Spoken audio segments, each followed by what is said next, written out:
Gente, se a gente passa a mão na nossa cabeça todos os dias, se a gente olha com pena para a gente, se a gente olha com espírito de vítima, a gente tem 1000 motivos para deitar e dormir achando que nós já fizemos tudo que tinha que ter sido feito.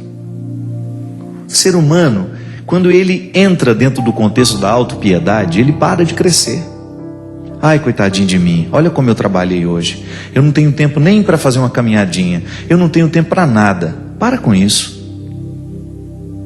Insira alguma coisa de novo na sua vida e faça de tudo para que isso que você fere. Então você tem uma rotina que já é pesada, eu sei, mas coloque alguma coisa que vai qualificar a sua vida.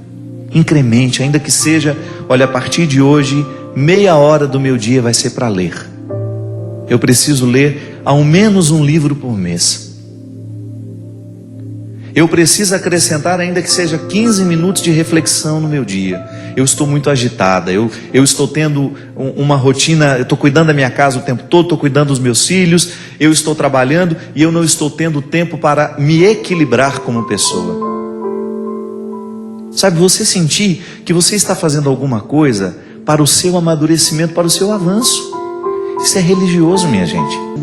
Um tecido, quando você olha para ele, você tem de pensar que existe um avesso que o sustenta, que é tão importante quanto o lado direito. De nada vale, né? Você fazer uma roupa bonita, com tecido de qualidade por fora, se você não dá a mesma qualidade ao tecido por dentro. É assim. A experiência humana é a mesma coisa. E nós vamos amadurecendo à medida em que a gente vai conseguindo articular a realidade com a meta. Ninguém pode viver sem meta. Sem objetivos, um ser humano não vai longe. Mas o objetivo é sempre um fator que está ligado a um ideal. Ah, eu quero isso para mim. Mas o que eu reconheço hoje ainda não me dá condições de viver a realização desse objetivo. Então aí você vai se colocar, se equalizar no tempo do empenho. Mas que as suas metas, elas não desconsiderem o seu processo atual. Eu não posso ter uma meta que desconsidere o que eu sou. Eu preciso amarrar as minhas metas à minha realidade. E na realidade eu sempre posso interferir. Mas se de vez em quando alguém não nos retira desse senso comum e nos apresenta uma maneira nova de interpretar a realidade, a gente corre o risco de ficar acorrentado nas mesquinharias, né, do senso comum. Pensar diferente, pensar alto. Não era a proposta de Jesus? Ele não mudava a cabeça de quem ele encontrava para melhor, né? Ele fazia com que aquelas pessoas saíssem de um contexto antigo de interpretação de si mesmo, do outro, do amigo, da política, da religião, e fazia com que aquela pessoa avançasse aqui pela cabeça. O coração só muda depois que a cabeça pensou diferente.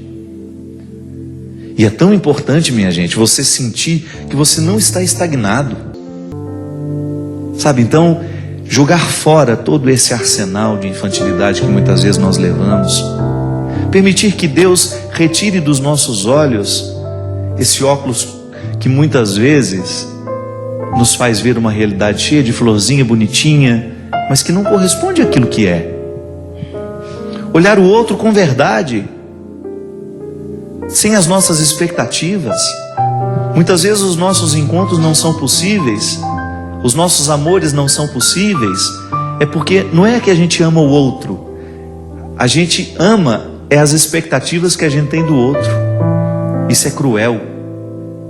Quando a gente joga sobre o outro todas as responsabilidades que nascem da nossa maneira infantil de ver a vida, de ver o mundo, de ver as pessoas. Muitas vezes nós alimentamos visões muito infantis a respeito da vida, do outro, até mesmo da nossa relação com Deus. Quantas vezes nós nos pegamos alimentando um jeito infantil de ser religioso? Que é quando a gente não tem maturidade suficiente para entender que Deus não vai fazer todas as nossas vontades, que não é próprio de quem ama realizar todas as vontades da criatura amada.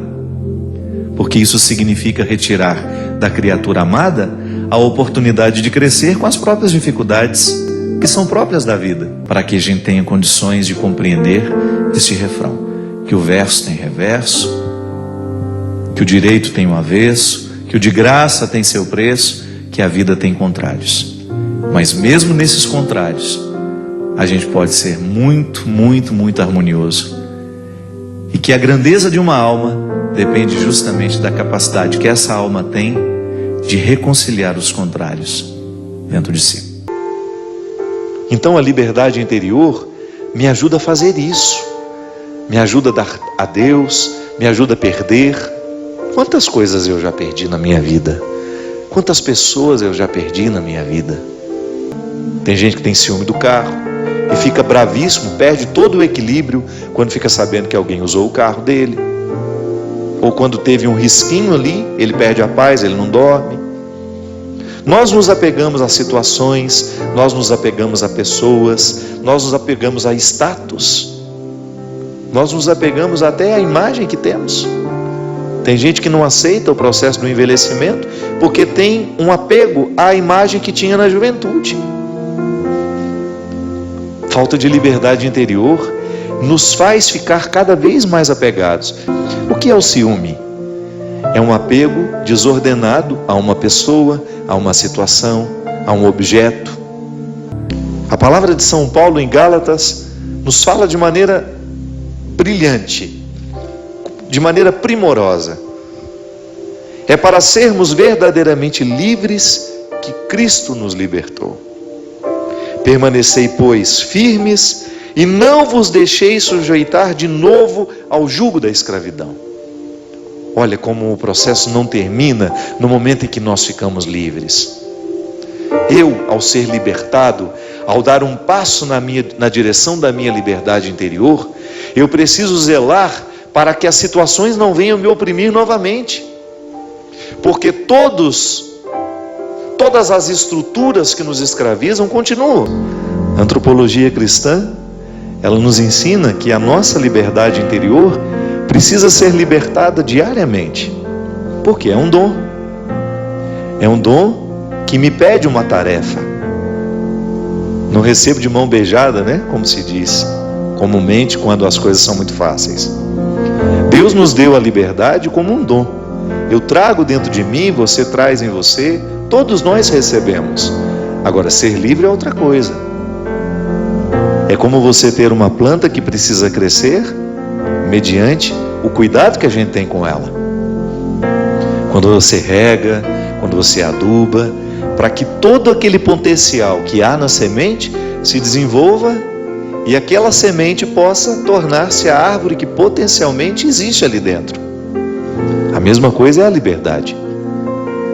Poder dizer, hoje livre sou, é você assumir que você está num processo de libertação da própria liberdade. Minha gente, a liberdade interior talvez seja o valor máximo, o sabor máximo que um ser humano poderia experimentar.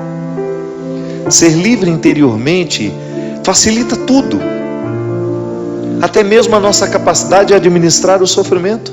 Pode observar, muitas vezes nós sofremos é porque somos apegados, nós não somos livres. Eu me apego a uma mesa, eu me apego a um livro, eu me apego a um sucesso, eu me apego a um emprego, eu me apego a uma pessoa. E aí eu me privo de viver a minha liberdade pessoal. Aí eu começo a sofrer. Ninguém nos prometeu que seria fácil. Ninguém nos prometeu que tudo aconteceria como a gente quer. Ninguém nos prometeu que os nossos amores seriam perfeitos. Ninguém nos prometeu que as pessoas não nos trairiam. Ninguém nos prometeu que nós não perderíamos as pessoas que nós amamos. Ninguém nos prometeu que nós não teríamos de lidar com os contrários. A liberdade interior, minha gente, ela vai colocando você em paz com a vida, sabe? Você vai ficando mais leve para conviver. Você vai percebendo o que realmente importa. Onde é que você tem que pôr o seu empenho? Às vezes a gente passa um tempo da nossa vida insatisfeito, amargurado por causa de bobagens. Por quê? Porque nos falta liberdade interior. Ah, padre, mas o meu contexto me escraviza. Me desculpe, eu só acredito na liberdade. O que nos liberta, minha gente? O que nos liberta? Qual é o advogado que pode nos retirar de trás das grades do sofrimento? São as nossas convicções. É o que a gente pensa que nos liberta. É a palavra que ilumina a nossa consciência que é capaz de nos libertar.